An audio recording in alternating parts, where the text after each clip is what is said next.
plenty to eat. But spiritually, we live in a society that is malnourished. Last week I mentioned that the world is starving in sin and hungry for love. Symptoms of loneliness and being on empty manifest themselves every day. In the emergency rooms of our hospitals, the violence in our homes, the indifference around our own family tables.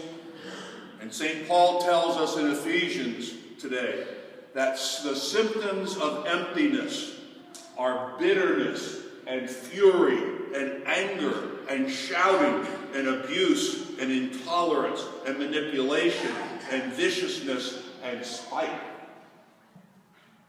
Probably familiar with all of these in some way.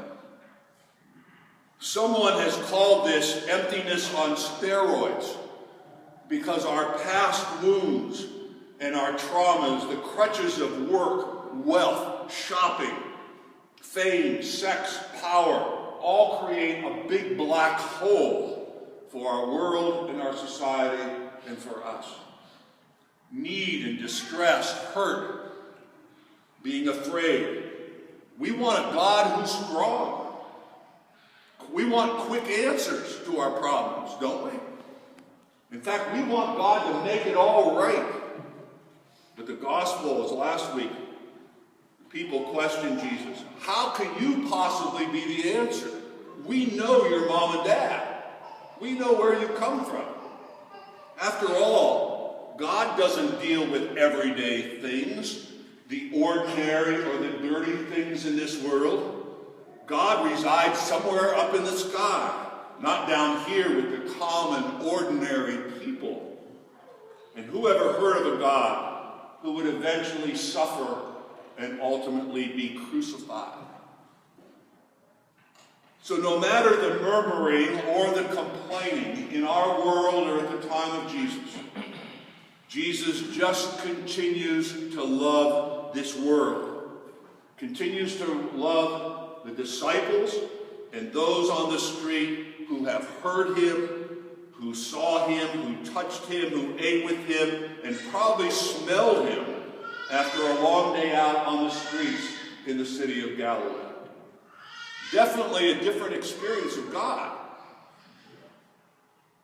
Definitely a different experience of God than they found in the temple alone. So our faith in Jesus, if it is to sustain us, should never be just a one-dimensional brand, a museum-type experience separated from our daily and our ordinary life. Jesus is the bread of life. Listen carefully. I am the living bread, not dead bread, not stale bread, but living bread, but broken. For whom? For every one of us. So the bread of life in a starving world, as St. Paul tells us again today in Ephesians, is love, kindness, compassion, forgiveness, and joy. And Jesus showed us in his very life the character of God. Jesus extended that love, that kindness, that compassion, that forgiveness, and that joy to every single one he met. He never held it back from anybody. So Jesus taught us about God's character. Jesus put flesh on God's character so that we could see it in action, in real life. It's too easy to generalize the gospel message. And somehow we want to fit the gospel and God and Jesus in one size fits all. We're all different, each one of us. And the early followers of Jesus weren't attracted to Jesus because they thought that he would give them a ticket into heaven. Rather, they were attracted to his way of life. And meeting them on the street face to face, he created specifically for each one the possibility of a new history. What's the history of your life? to this point? What's the possibilities for the future in your life? The bread of life fulfills those, and will promise those, but we got to give our heart totally to that.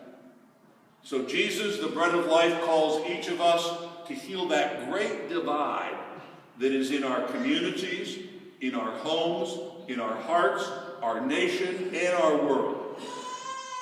Because everyone's looking for signs of love and care. We're hungry for that. And we're called to imitate the character of God. We're called to be walking love, walking kindness, walking compassion, walking forgiveness, walking joy. That should be about our life as Christians. And don't we pray in the Our Father? Let's do it on earth the same way it's done in heaven. So this week, what should we do? We should be doing it here on earth, just like we imagine it's done in heaven. God bless you.